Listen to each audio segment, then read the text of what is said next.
Quiero que hagas una cosa antes de que empiece este video. Piensa en la última vez que alguien te dijo que eras demasiado sensible, demasiado intensa, demasiado complicada, demasiado emocional, demasiado todo. ¿Lo tienes? Ahora piensa en cuántas veces escuchaste eso a lo largo de tu vida. ¿Y en cuántas de esas veces lo creíste?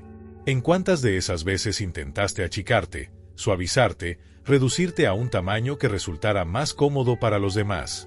Lo que voy a decirte hoy es lo opuesto de todo eso. Lo que llevas siendo toda tu vida no es un defecto. Es una de las configuraciones psicológicas más complejas, más raras y más poderosas que existen. Y la razón por la que nadie te lo explicó antes no es porque no sea real.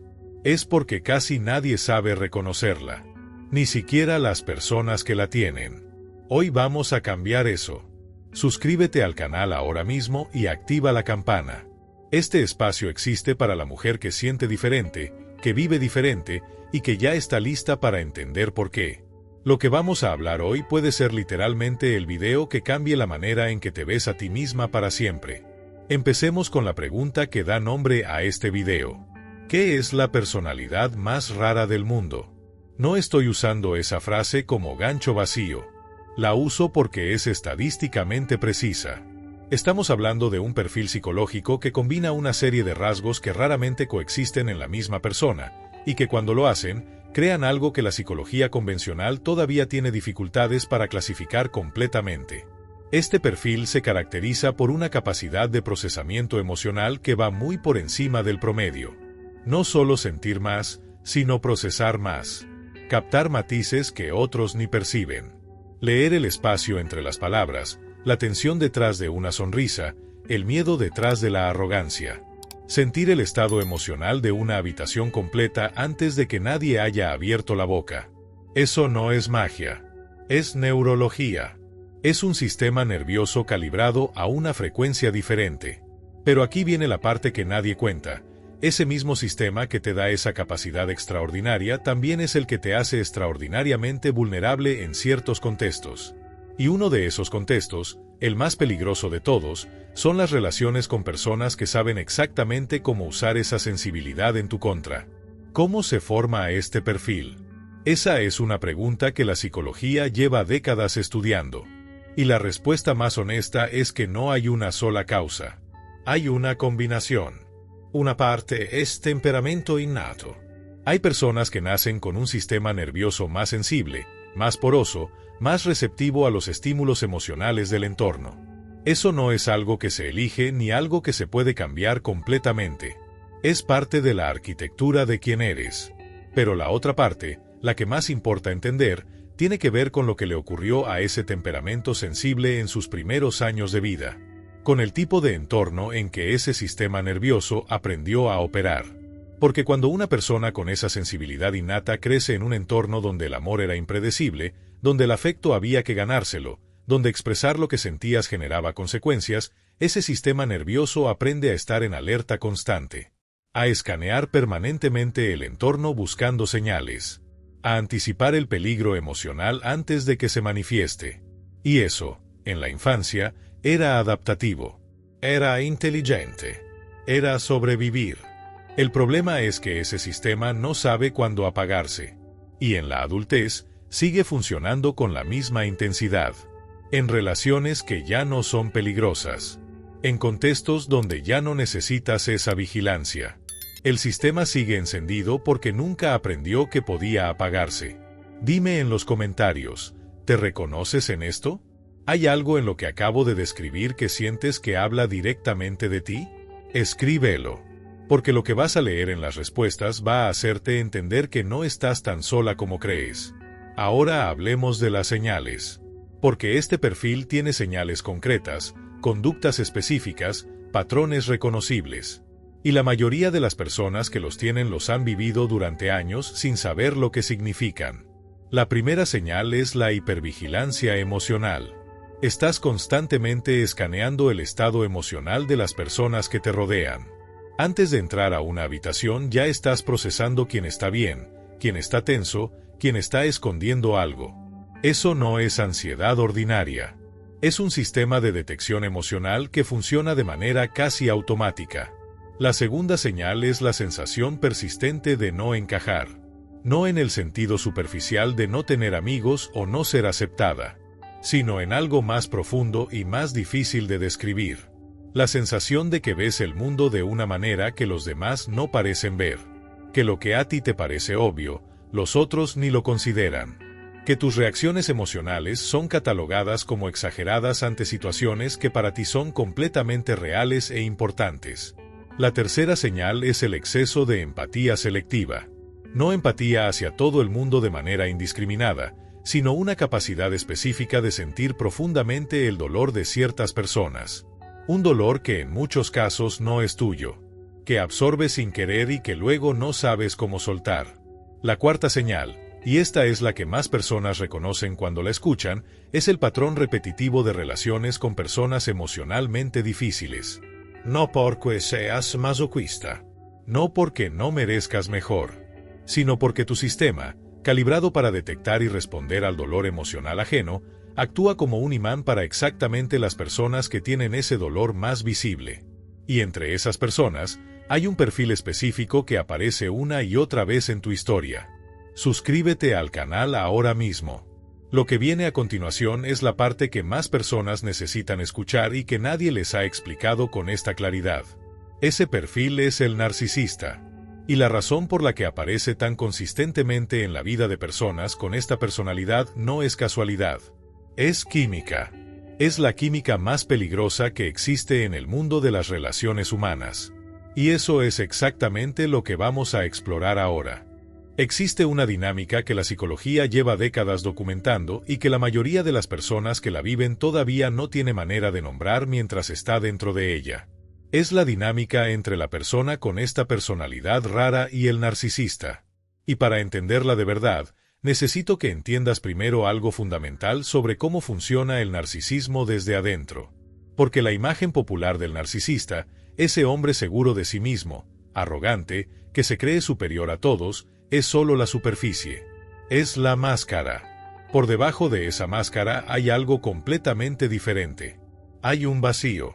Un vacío emocional que necesita ser llenado constantemente con validación externa. Con admiración. Con la confirmación de que existe, de que importa, de que tiene valor. Sin ese suministro constante de atención y reacción emocional, el sistema del narcisista colapsa. Y aquí es donde entras tú. Porque tú, con tu capacidad extraordinaria de sentir, de percibir, de responder emocionalmente con una profundidad que pocas personas tienen, eres exactamente el tipo de suministro que ese sistema necesita. No en el sentido de que seas débil o fácil de manipular, sino en el sentido de que tu presencia emocional es tan intensa, tan real, tan completa, que para alguien que vive del reflejo que los demás le dan, está cerca de ser la fuente perfecta. ¿Por qué esto atrae personas manipuladoras?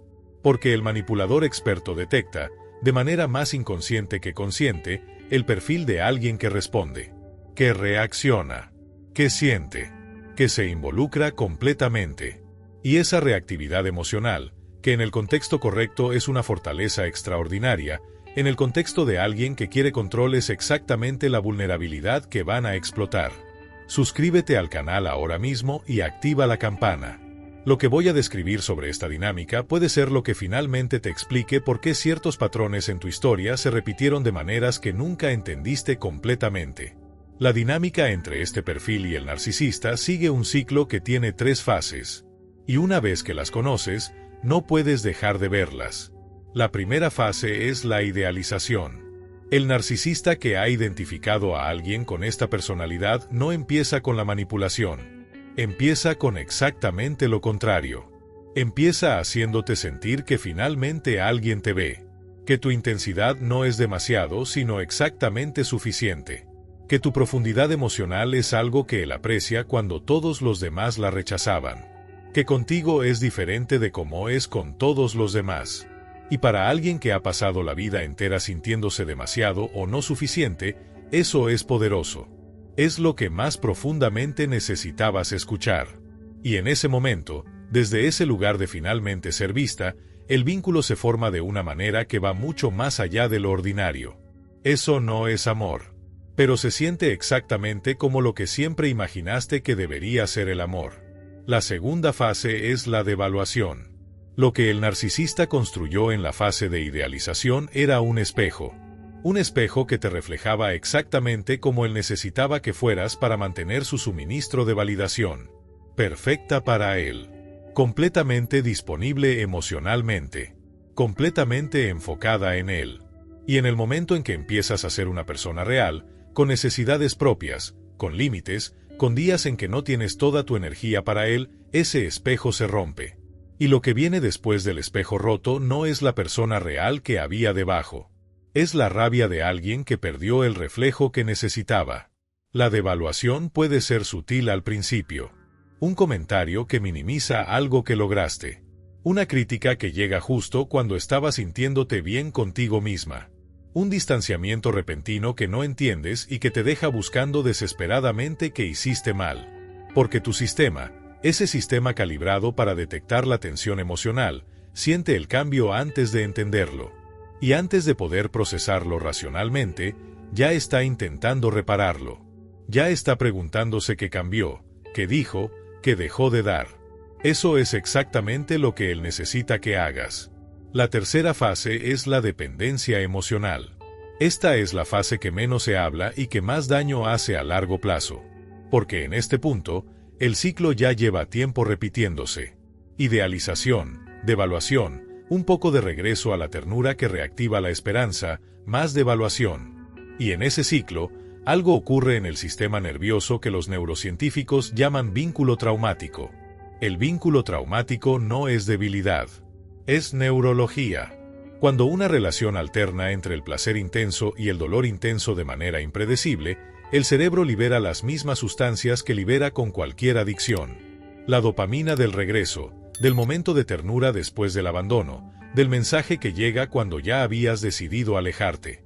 Y esa química es más poderosa que la razón, más poderosa que el conocimiento intelectual de que algo está mal, más poderosa, en muchos casos, que la propia voluntad. Por eso salir de una relación con un narcisista no es tan simple como decidir salir. El cuerpo está en abstinencia. El sistema nervioso está desorientado. La parte del cerebro que toma decisiones racionales está compitiendo con la parte que aprendió que el dolor y el placer vienen de la misma fuente. ¿Reconoces este ciclo? ¿Hubo una relación en tu vida donde esto ocurrió? Escríbelo en los comentarios. No tienes que entrar en detalles. Solo quiero que sepas que lo que viviste tiene un nombre, tiene una explicación y no fue tu culpa. Las consecuencias psicológicas de este ciclo a largo plazo son reales y documentadas. La más profunda es la distorsión de la autoestima. Después de suficiente tiempo en esta dinámica, la persona empieza a ver el mundo a través del filtro que el narcisista construyó, a cuestionarse su propia percepción de la realidad, a dudar de sus propias emociones, a preguntar si realmente sintió lo que sintió o si estaba exagerando. Eso tiene un nombre también: gaslighting internalizado, y es cuando el abuso deja de necesitar al abusador para seguir funcionando, porque la persona lo hace sola. Pero aquí viene algo que necesitas saber con la misma claridad con la que te dije todo lo anterior. Ese daño no es permanente. El sistema nervioso que aprendió a operar en alerta constante puede aprender a regularse. La autoestima que fue erosionada puede ser reconstruida. Los patrones afectivos que se formaron en el dolor pueden ser reprogramados. Pero para que eso ocurra, primero necesitas entender algo que la mayoría de las personas con este perfil todavía no ha podido ver. Que detrás de todo lo que acabamos de describir, detrás de la vulnerabilidad y del dolor y de los patrones que se repiten, hay algo que nadie te ha dicho todavía. Hay un poder extraordinario. Y ese poder es lo que vamos a revelar ahora. Hay una conversación que casi nunca ocurre en los espacios donde se habla de narcisismo y relaciones tóxicas. La conversación sobre el poder. La mayoría de los contenidos sobre este tema se enfocan en el daño, en el ciclo, en las tácticas del manipulador, en cómo reconocer las señales de alerta. Y todo eso es necesario y válido. Pero hay algo que se pierde cuando la conversación se queda únicamente en el dolor. Se pierde la comprensión de que la misma persona que fue vulnerable en esas relaciones tiene capacidades que la mayoría de los seres humanos nunca va a desarrollar. No como consuelo, como hecho psicológico. Suscríbete al canal ahora mismo. Lo que viene es la parte que más transforma y que menos se habla en el nicho de psicología emocional. La primera de esas capacidades es la intuición emocional avanzada. No estamos hablando de intuición en el sentido vago de presentimientos. Estamos hablando de una capacidad real y documentada de leer el estado emocional de las personas con una precisión que va muy por encima del promedio. De detectar incongruencias entre lo que alguien dice y lo que su cuerpo comunica. De percibir el dolor detrás de la agresión, la inseguridad detrás de la arrogancia, el miedo detrás del control. Esa capacidad, en el contexto correcto, es extraordinaria. Es lo que hace que estas personas sean terapeutas excepcionales, líderes empáticos, amigas que realmente ven a los demás cuando todos los demás solo miran. Es lo que hace que cuando alguien en verdadera crisis llega a su vida, esta persona sea capaz de sostenerlo de una manera que nadie más puede. La segunda capacidad es la resiliencia desarrollada. Y aquí necesito ser muy específica, porque hay una diferencia importante entre la resiliencia que viene de no haber enfrentado adversidades y la resiliencia que viene de haberlas atravesado y haber sobrevivido. Las personas con este perfil, en su mayoría, conocen el segundo tipo de resiliencia. Han pasado por pérdidas emocionales que hubieran quebrado a alguien con un perfil menos profundo. Han sobrevivido a relaciones que las dejaron con pocas piezas en la mano. Y sin embargo, siguieron. Sin embargo, reconstruyeron. Sin embargo, aquí están. Eso no es ordinario. Es una fortaleza que se forja en el fuego y que deja, como resultado, una capacidad de recuperación que no tiene comparación con la resiliencia cómoda de quien nunca fue verdaderamente golpeado. La tercera capacidad es la profundidad de conexión genuina. Mientras la mayoría de las personas opera en relaciones a nivel superficial, funcionando en el intercambio de roles y expectativas sociales, esta persona es capaz de una conexión que va a capas que la mayoría ni sabe que existen. Cuando esta persona ama, ama completamente. Cuando esta persona está presente en una relación, está presente de una manera que el otro siente en formas que no puede explicar pero que reconoce como diferente a todo lo que conocía. Eso es raro. Eso es valioso. Y eso, en el contexto de una relación verdaderamente recíproca, es transformador. Dime en los comentarios, ¿te habían dicho antes que estas capacidades forman parte de ti? ¿O toda la conversación sobre tu sensibilidad siempre fue enmarcada como problema y nunca como fortaleza? Quiero leer tu respuesta. Ahora necesito hablar de algo que incomoda. Algo que preferiría no tener que decir, pero que sería deshonesto omitir. Existe un peligro real en no descubrir este perfil a tiempo. No como posibilidad remota. Como consecuencia documentada de que una persona con esta configuración psicológica pase años sin entender lo que tiene. El primer riesgo es la repetición de patrones. Sin comprensión, sin el marco que explique por qué ciertos tipos de personas aparecen consistentemente en tu vida y por qué las dinámicas siguen el mismo ciclo, la única conclusión disponible es que hay algo fundamentalmente defectuoso en ti. Y desde esa conclusión, la persona busca relaciones nuevas pero desde el mismo lugar interno de siempre. Con las mismas vulnerabilidades sin resolver. Con el mismo sistema nervioso en alerta buscando lo familiar aunque lo familiar sea doloroso. El segundo riesgo es el desgaste emocional progresivo. Cada ciclo de relación tóxica deja menos que el anterior. No porque la persona sea más débil, sino porque el sistema nervioso tiene una capacidad limitada de recuperarse sin comprensión, sin herramientas, sin saber qué está procesando. Con el tiempo, eso se convierte en una fatiga que no tiene nombre. Un agotamiento que va más allá de lo físico. Una sensación de que hay partes de ti que se fueron y que no sabes cómo recuperar. El tercer riesgo, el más silencioso y el más devastador de todos, es la normalización del abuso. Después de suficiente tiempo en relaciones donde la devaluación es la norma, donde los límites no se respetan, donde el amor llega mezclado con dolor, el cerebro hace algo que está diseñado para hacer, se adapta. Y esa adaptación, que evolutivamente tenía sentido, en este contexto significa empezar a interpretar como normal lo que no lo es. Empezar a calibrar las expectativas hacia abajo. Empezar a aceptar tratos que antes hubieran sido inaceptables porque la vara de lo aceptable se fue moviendo tan gradualmente que no notaste cuando cruzó la línea. Y el cuarto riesgo es el que más me importa que escuches, la pérdida de identidad. Cuando una persona pasa suficiente tiempo adaptándose a lo que los demás necesitan que sea, cuando el sistema está en alerta constante leyendo el entorno para ajustarse a él, en algún momento se pierde de vista quién es cuando no hay nadie a quien adaptarse. Se pierde el hilo de lo que genuinamente quiere, le gusta, le importa. Se pierde la voz propia porque la voz que más se escuchó durante tanto tiempo fue la del otro. Recuperar esa voz es posible, pero requiere primero entender lo que se perdió. Y eso es exactamente lo que estamos construyendo en este video. Suscríbete al canal ahora mismo y activa la campana.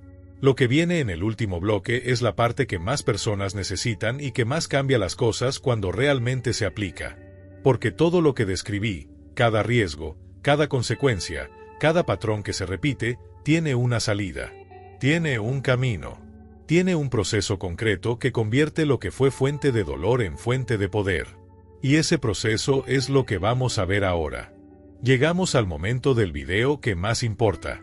No el diagnóstico. No la explicación del ciclo, no la validación del dolor. Todo eso era necesario. Todo eso era el contexto. Pero lo que importa más que entender lo que ocurrió es saber qué hacer con eso ahora. Porque tienes dos opciones frente a esta información. La primera es llevarla como una carga adicional, como un marco que explica tu historia pero que no cambia nada del presente. Como una comprensión intelectual que convive con los mismos patrones de siempre. La segunda opción es usarla. Usarla para interrumpir lo que necesita ser interrumpido. Para construir lo que necesita ser construido. Para convertir exactamente lo que te hizo vulnerable en lo que te hace irrompible. Eso es lo que vamos a ver ahora. El primer paso es el más contraintuitivo de todos, y también el más urgente. Dejar de intentar entender a las personas que te dañaron. Escúchame bien, porque esto va en contra de todo lo que tu sistema te dice que hagas. Tu capacidad de empatía, tu tendencia a buscar la raíz del comportamiento ajeno, tu inclinación a encontrar la herida detrás de la agresión, todo eso te impulsa a seguir buscando la explicación que finalmente haga que lo que te ocurrió tenga sentido desde la perspectiva del otro. Pero aquí está lo que esa búsqueda te cuesta. Te mantiene enfocada hacia afuera cuando el trabajo que cambia las cosas ocurre hacia adentro. Entender por qué él era como era no te devuelve lo que perdiste.